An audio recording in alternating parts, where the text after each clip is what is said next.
Bonjour Elisabeth, Bonjour. vous êtes la directrice de la culture et du patrimoine à la ville de Gravelines.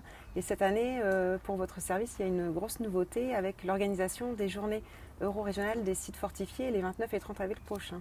Oui, c'est ça, tout à fait. C'est donc la culture qui coordonne un petit peu le programme.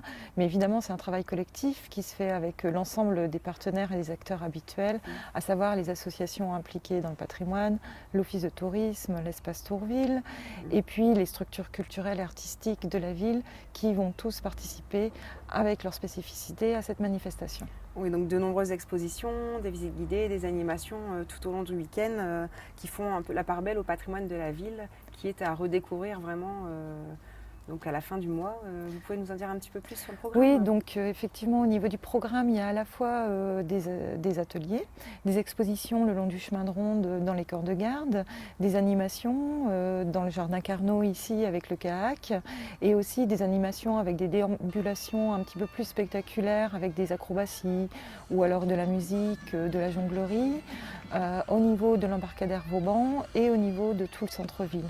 Une exposition en mairie évidemment, dont les portes sont ouvertes, le salon du livre historique à la Seine-Vauban, et au niveau du musée, des ateliers, des visites guidées, une conférence à la médiathèque. Le demi-bastion à découvrir également. Voilà, tout à fait. Cette salle qui est toujours aussi attirante pour le public, qui est mise également à l'honneur à l'occasion de ce week-end. Et pour les personnes qui ne connaissent pas encore les fortifications de Gravelines, on peut les visiter donc en bateau grâce à des visites guidées? Oui, alors il y aura donc des visites guidées en bateau à passagers avec la présence des guides du pôle animation du patrimoine pour expliquer justement pour vraiment le tout public comment la ville s'est construite au fur et à mesure au niveau du centre-ville historique, et aussi une promenade pédestre avec toujours une guide par groupe qui permet justement aussi de découvrir à pied la ville.